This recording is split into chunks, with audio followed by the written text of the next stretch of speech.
Only 2 teams would qualify automatically for the Olympic Games from this heat. The United States were never in question. The second spot came down to Norway and Belgium.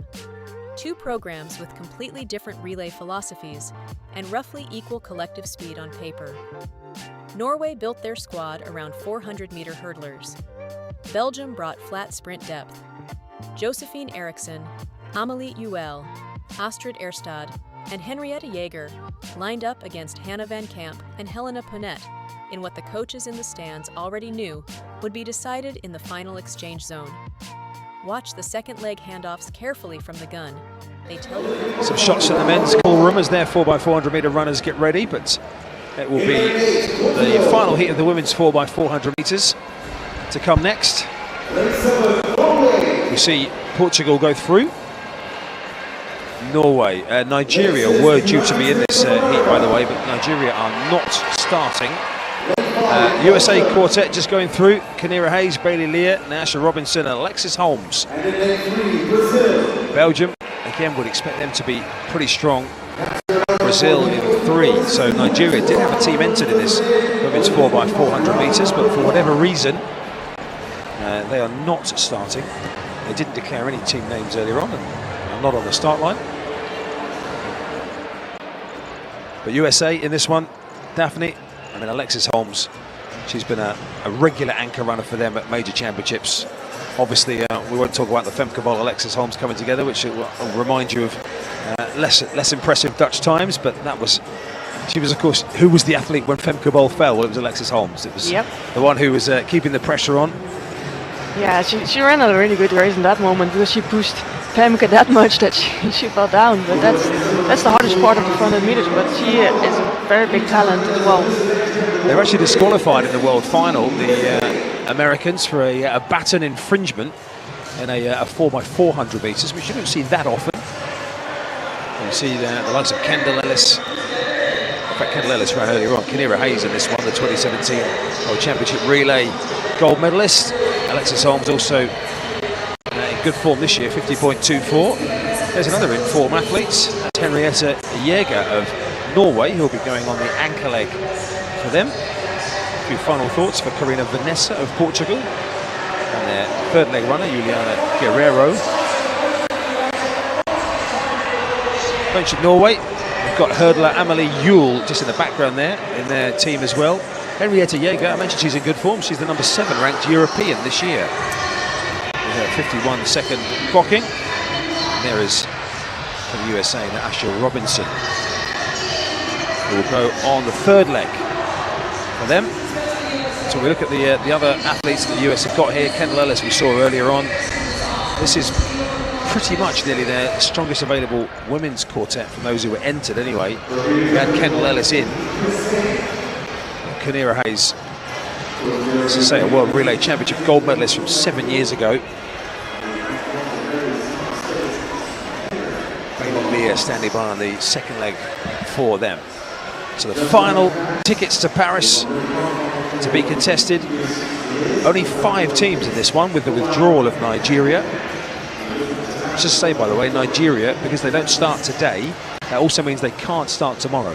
So Nigeria, it's the only way you can't start tomorrow is if you are a DNS today. So Nigeria have passed up, for whatever reason, the chance to have a team in the Olympics, at least for now. We'll see if they qualify through the top lists in terms of their performances. Just having a look, they are number 11 at the moment on that list. They would have a decent chance. It's a potentially injury issue or something that is unclear. On the performances of the teams in the qualification window, Belgium are actually faster than the United States. Belgium ranked 5, the United States ranked 6. And the rest are up in the 20s and 30s in terms of their position in the fastest times posted by relay teams in that Olympic qualifying window at the end of 2022, which will extend through to June. The last 2 teams, in addition to the 4 teams that were picked from that top list. Portugal on the outside then. Norway had given up there for a second, but then eventually Josephine Eriksson appeared in lane 7. Kinera Hayes in 6 leads off the United States. Belgium, they have Naomi van den Broek on the first leg. Nigeria were due to be in 4. Not there. And Maria de Sena will lead things off for Brazil. They have the South American number 2, Annie de Bassi, to go on the final leg. On your marks.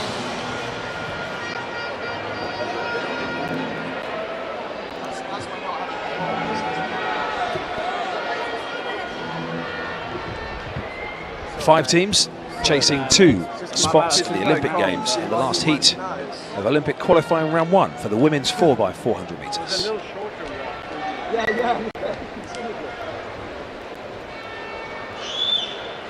Set. So we'd expect the USA, even with a couple of their main hitters missing, to be comfortable enough in this heat. Norway with Josephine Eriksson, one from the outside. They're just closing in on Portugal on the outside. Belgium with the USA as a target as well. Naomi van den Broek keeping Kinera Hayes roughly in her sight, so that you can see that Hayes has opened up quite a big gap on Belgium. And Brazil on the inside. Strong first 300 meters from Josephine Eriksson of Norway on the outside. Hayes coming up on her inside as our great shots from overhead show you the gaps before the stagger unwinds after the first bend of the second leg.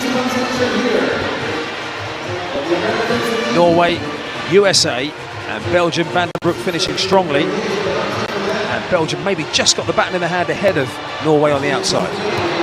That's a strong leg from the first one on the Norway, but USA is going now.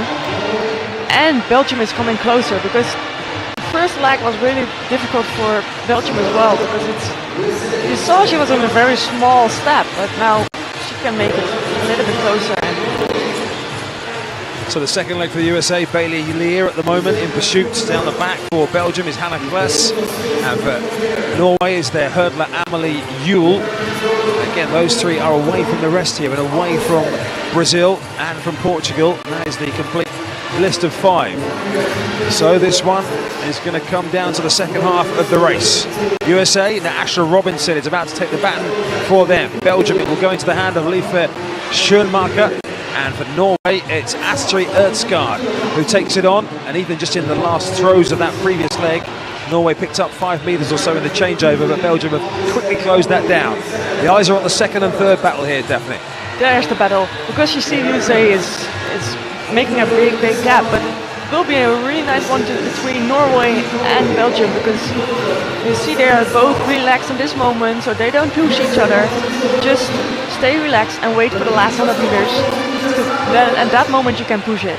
But America is doing a really good one, and they have Holmes in the end, so you know that they will do a good job. Norway starting to exert in second position with Astrid Ertsgaard. USA, their final leg will be Alexis Holmes. But Norway just ahead of Belgium for this final changeover. And this is an all-European battle for that second spot at the moment. Forget about the USA, they are gone, and forget about the ones behind, they aren't catching. It is Norway with Henriette Jaeger in excellent form this year in the early stages of her season, and Belgium have Helena Ponetta on the final leg. Alexis Holmes is running serenely down the back straight. They have trimmed the gap slightly to Alexis Holmes. They're not going to catch her, but it's Norway still holding the advantage, Daphne. Yeah, but see, Holmes, she looks like running in a park or something like that. It looks really relaxed, but this one is really nice in the last 100 meters between Belgium and Norway. Belgium is coming. Norway at the moment, Belgium switching up the inside here. Helena Potter's seen a bit of room. Can she get there? Alexis Holmes sends the USA to the Olympics, and Henriette Jaeger is going to hang on for Norway. And Norway will book their place at the Olympic Games. What a brilliant performance from that quartet. Norway have never qualified for the Olympic Games in the women's 4x400 until now, and that's what it means. They are so happy. It's so cool to watch that, but it was a really good race. National record as well. Wow. Norway sent 4 athletes to the Bahamas, and they are currently lying on the track, hugging. There we go. and the first Norwegian Olympians in history in the women's 4x400 meters. As a result of that national record, the USA got the job done really effectively. As you said, Alexis Holmes looked like she was having a jog down the beach here in the Bahamas. But again, times don't matter today. Save a bit in your legs, because there's $40,000 of prize money tomorrow as well, so you might as well contest that as well if your top two spot is secure. And these are some of the stories that we would expect, the smiles on the faces, some of the surprise packages. Norway upsetting Belgium.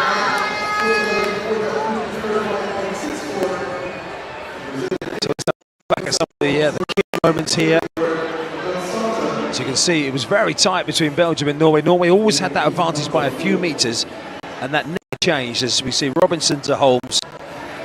It must be so difficult when you stand here, you want to go, but you need to wait because they have a lot of lactic, so you need to wait till the end when she's coming close and go, because I think you are too excited to go, so you need some time.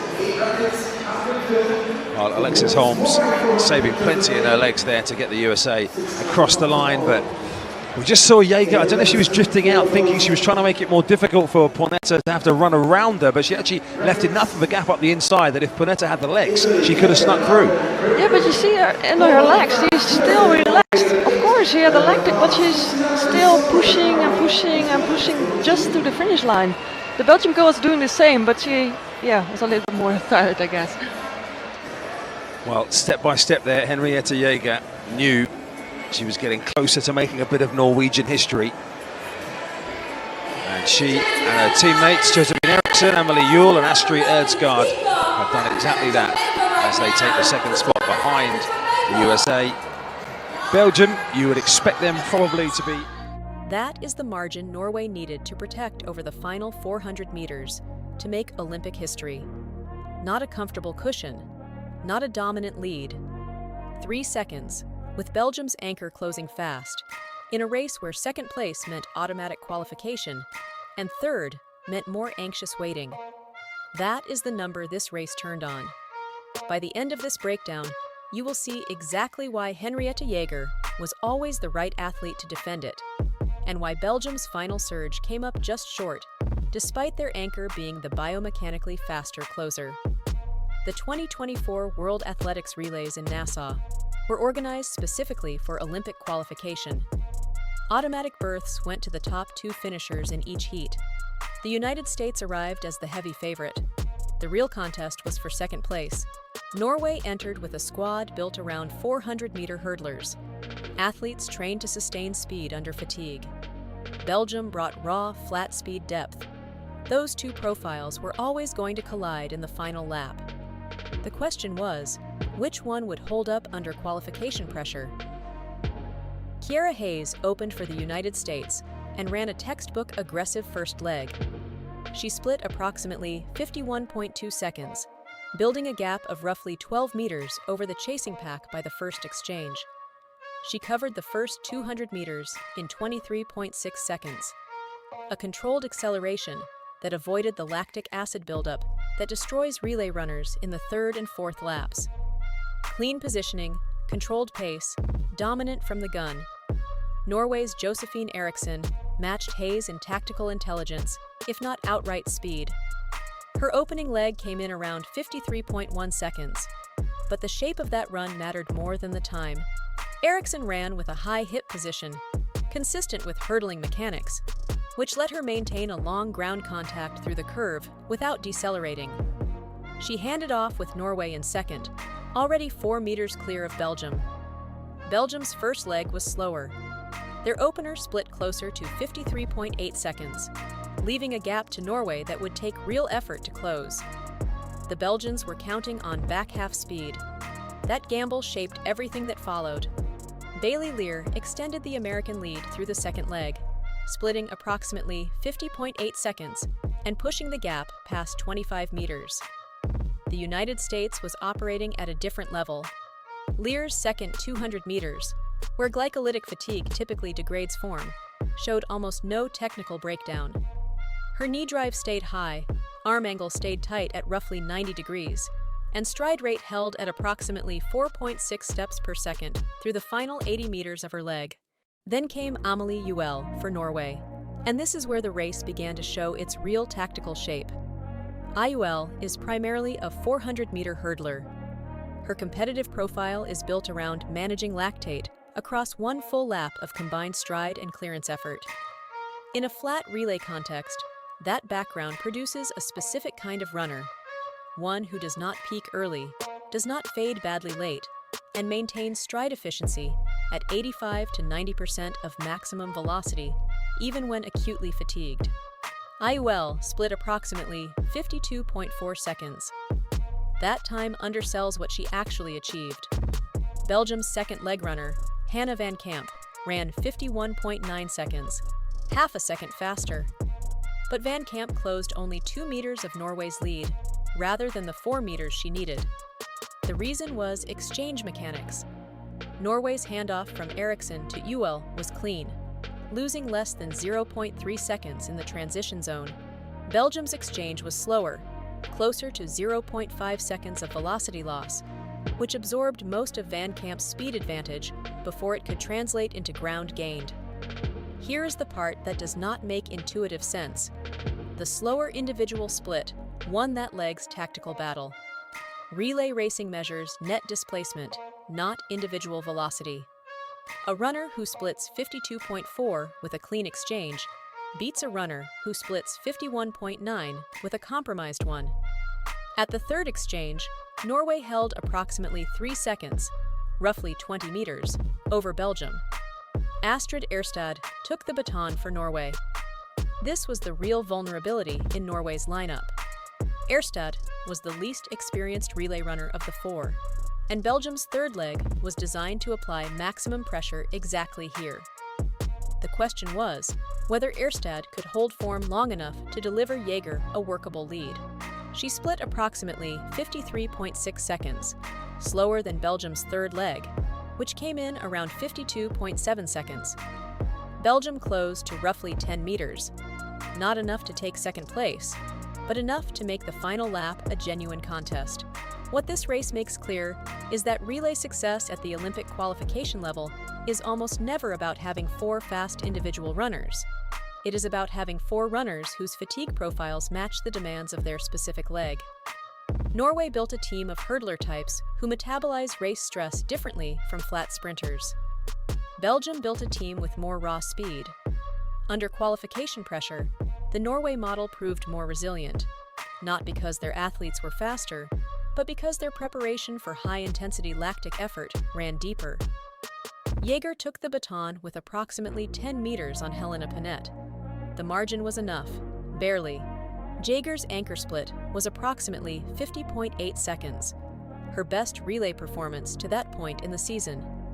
The first 300 meters were mechanically clean, stride length holding at approximately 2.3 meters, cadence at 4.7 steps per second, and her hip position staying elevated rather than dropping as fatigue accumulated. Dropping hips in the final 100 meters is the most common form breakdown in 400-meter relay anchors. It compresses the stride, reduces ground clearance, and costs 0.2 to 0.4 seconds over the closing straight. Panette attacked the inside line with roughly 120 meters remaining, closing to within 5 meters at one point. The crowd in Nassau registered the surge. Jaeger did not respond with an acceleration, she maintained. That restraint was itself a technical decision. Responding to a surge with a surge spikes heart rate and collapses form in the final 80 meters. Holding rhythm under pressure is harder than it looks, and Jaeger's training as a hurdler, where rhythm is structural, not optional, gave her the tools to execute it.